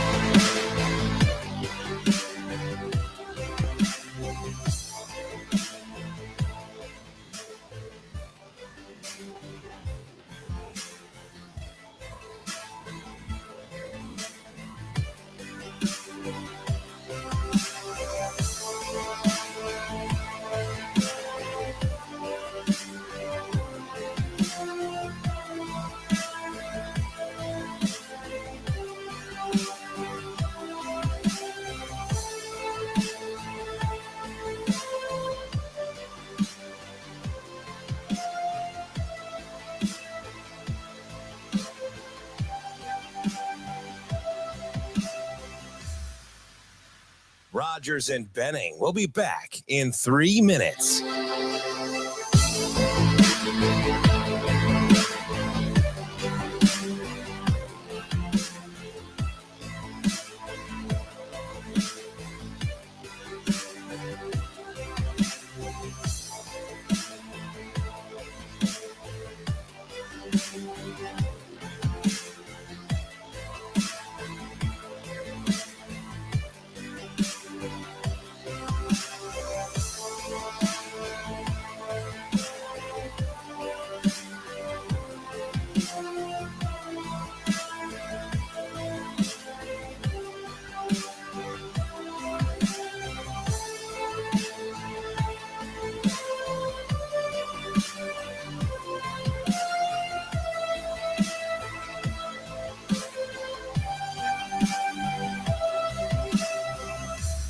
Rogers and Benning will be back in 2 minutes.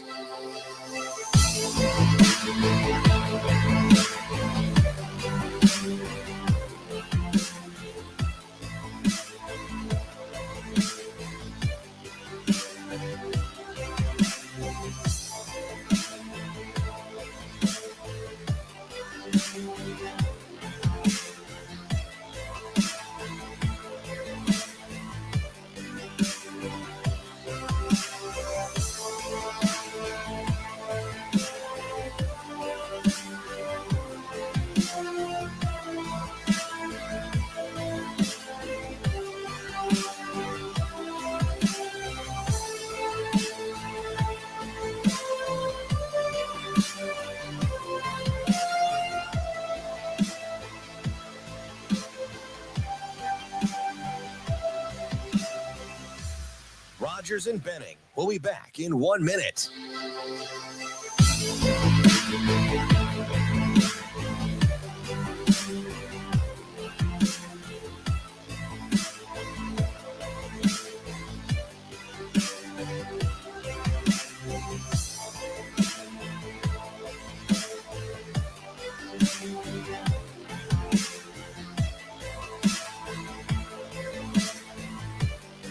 Rogers and Benning will be back in 30 seconds.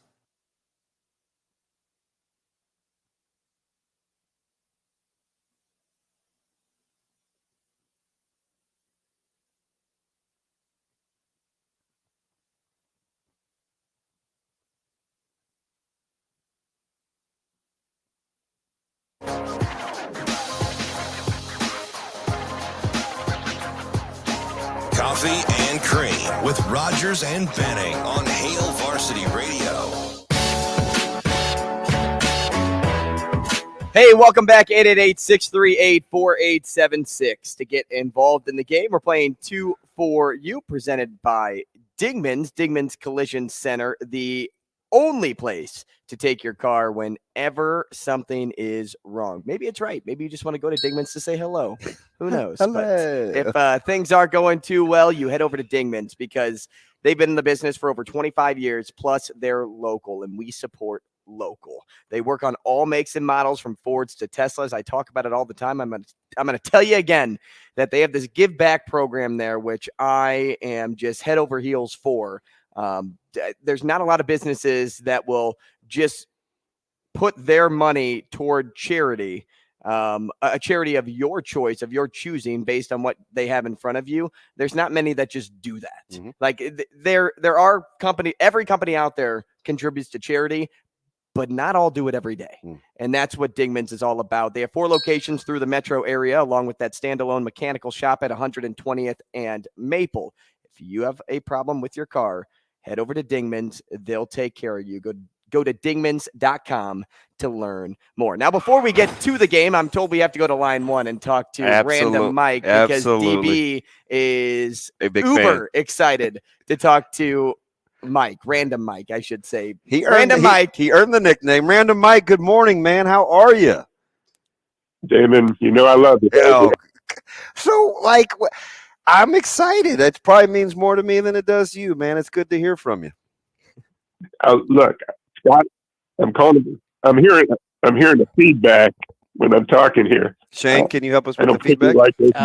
No, but just continue to All right, talk. let me turn this down here. We're working through it, Mike. We're working through it. Hey, Ben, can you hear me? Yep, we can hear you just fine. Scott Rowland, and I know you were a multi-sport guy. Yeah. If you haven't seen this, people that are listening, Google Scott Rowland defensive highlights. There's a couple videos, 3 minutes and 5 minutes. It's breathtaking. And this guy was like 6'4", 250. Big guy. Multi-sport. Mike, what made you go down that rabbit hole? Oh, well, I'm a split-step tennis guy. And this guy, maybe the greatest third baseman defensively ever. And he did the tennis split step. That allowed him to get that explosive jump to make plays. But the other reason I'm calling you is to ask you about another multi-sport guy, Cam Kozel. Oh, he's fantastic, Mike. How would he have done if he decided to play quarterback in college? You know, he could. There's always. You know why there's always going to be some. That's great. Because I think he's fantastic. You know why I like him? He's competitive. So wherever you put Cam, he's going to find a way to win. He is something else. Just watch him. I know he rakes. He's a great baseball player, but he was, without question, the difference in that football team. He just made plays. You could put him wherever, Mike, and he'll find a way to function. How about that one play? And it reminded me of the play Cole Payton made in the championship game in high school, where he breaks like 3 tackles and then makes a great throw down the field. Yeah, broke our heart. Nobody else is making that play. He's so strong, and he's got those big legs, and he's got a good arm too. So it's like you think you got it covered, and that was almost good enough to win. Let me ask you something real quick here, Mike. What's Nebraska going to do without Widener right now? That broke my heart. Oh, and she did it on a hustle play. Same. Yeah. And in that Maryland game, we killed them the first time, and they could not stop her. She could penetrate at will. She made a bunch. She almost had a triple double. Yeah, it's interesting. Because what they scored 14 points. Right. It's 6 in the first quarter and 8 in the second, and you're thinking, they're going to have a hard time putting a biscuit in the basket. Are you still excited for the season without her? Because they've been ravaged by injuries. Both teams. Yeah, no doubt. How about the men's team ravaged by injuries? Yeah. What? So I think Northwestern is pretty good. I've been selling Andrew on this on the last couple of weeks. You think Nebraska could steal one tonight? I have no idea who's going to guard Audige, but you think they could steal one tonight, Mike? Oh, definitely. And look, the 3-point shot.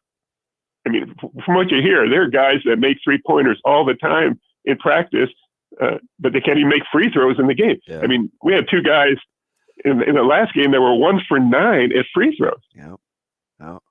Mike, you're the best, man. You call us anytime, okay, buddy? Take care, bud. Good to hear from you. He's awesome. Thank God he sided with Scott Rowland. Hey, let's play the game. Don't need to go down that rabbit hole again. Shaner, you got some music for us? Mad, though. What's that? Split step in tennis. Yeah. I should have asked him about the Aussie Open. Mike could host the show. Yeah. You need a co-host? He's your guy. All right. Trent, you're on line 1. Trent, it seems like we have you every Wednesday. What's up, Trent? Hey, good morning. How are you? Trent, have you had the wings with the breading yet? The wings with the breading, not Here- yet. all right. If we can win you some money, come in here and order the wings, whatever flavor of your choice. Get the breading and then call us back. I want to talk. Good deal. All right, buddy. Hey, who do you want? 2 people on the show. You pick them. All right, give me a rundown again. It's Andrew, DB, and Shane. Give me DB and Shane. Oh, dang it. Let's make it happen. Is this the thing that I have to write stuff down? Yes, turd burglar. Shane, I told you this during the break. Yes, that's what it I is. wasn't paying any attention. Get it together, Shane. Let's win Trent some DB, money. choose 1, 2, 3, or 4. Give me my high school number 3. Question number 1. A coffee shop. I shouldn't say question. A coffee A shop? coffee shop. Okay. A gaming console. Again, not a video game, a gaming console. Okay. Not to be confused with console. A fruit. Ooh. You call them fruitcake. Can't say Shane. Wow. That's tough. That's so wrong. So wrong. All right, go. Was I supposed to be writing these down? Idiot. And a hotel in Vegas. Okay. I'm not going to get that. Oh. Great. Good confidence over there. All right. You guys ready? I can't even spell it. What are you writing down? Oh, I see why you can't spell it. What is he writing? This. All right, let's do this. Oh, okay. Okay. There's no good, way. Good idea to write that down. Way to change. All right. On 1. You guys say it. Ready? A coffee shop. 3, 2, 1. Scooters. Starbucks. Oh my goodness. Yeah, I agree. Hey, and my best bud, I should have said Scooters because that's his. That's our old place. Our And old that's life. and that's my guy too. Shame on me. I own that. A gaming console. 3, 2, 1. PlayStation. Darcy. Shane. Darcy. Thank you. A fruit. Oh boy. 3, 2, 1. Apple. Orange. Apples to are your, oranges. Apples are your dig. DB, where are you? Orange? I mean, I did just have the orange drink yesterday, but apples. I was thinking apples Celsius. Are, Oh. apples we got. are bad. Hey, remember and we got recency. and we got into orange flavor. Yep. Remember recency, though. I said Butler. You said Georgetown. Go Hoyas, I guess. Did they win? Hey, Hoyas win. All right, now we got to win him some money. Yay. Trent, it all comes down to this $10 gift card to Hale Varsity Club on the line. And it's going to be a tough question. A hotel in Vegas. 3, 2, 1. Bellagio. Caesars. Trent, I'm sorry, man. Gosh. Oh my goodness. There has to be Bellagio there. It had to be Bellagio. So you're a Bellagio guy, Trent? No, I for sure knew it whenever he said he couldn't spell it. So I didn't think he would know how to spell Caesars either. Oh. You know, it is Shane. I'm telling you. Like, How do you spell New York, New York? And Caesar's your guy. I probably should have had that. I just think boxing. I was thinking Planet. I would have said Mandalay Bay. Mandalay Bay. I want to say MGM Grand, but once he said he couldn't spell it, I'm like, who can't spell MGM except for Shane? No, I can't spell Grant. Man, all right, thanks. Hey, Trent, thanks for the call, man. Are we ever gonna Yeah, I win? appreciate it. You guys have a good one. Thanks. You too, man. Are we ever gonna win Trent any money? Maybe someday. I want somebody to win $40 so they can get a couple of things that I want them to get. Well, give us a call, 888-638-4876. Did you see the potato and pancetta pizza? No, did it look fire? Dude. Well, I guess you wouldn't bring it up if it didn't look good. Yeah, I took a double take. You're It's just creative. Like, it's just What's that there? It's just creative. It is. Shane Bellagio. Yeah, I don't know. How Hey, to let's spell play that. another round. How do you spell that? Hey, how much time do we have left, Shane? We're almost done, aren't we? Yeah, about a minute. Oh, okay. Well, we can't play another round. No, you get 90 seconds. Go. Go? Yeah, do at least two or three. All right. Shane just likes laughing at himself. I'm assuming this is DB and I because you don't want to Yep. play. Yep. Hey, DB, let's do an NFL playoff team. Okay. Currently. Okay. Let's do a current NFL playoff Can you just team. do it? Can you just name it right afterwards? 3, 2, 1. No. A player on the Bengals not named Joe Burrow. Okay. Something you'd see at a football game. Okay. And a word that rhymes with super. Like Mark Duper. Okay. Okay, ready? A current NFL playoff team. 3, 2, 1. Chiefs. Should have picked us, Trent. A player not named Joe Burrow on the Bengals. 3, 2, 1. Jamar. Chase. Same person. Same person. It's the same person. It's Jamar Chase, Shane. Something you'd see at a football game. 3, 2, 1. Officials. Players. I thought about it. Darn it. That's the same person. And something that rhymes with super. 3, 2, 1. Stupor. We'd have won him $10 though, right? We would have won him $10. That's a win. That's a W for DB and I, but not for you out there. But hey, it was a win because you got some coffee and cream this morning, like you do every morning throughout the week. We'll do it all again tomorrow.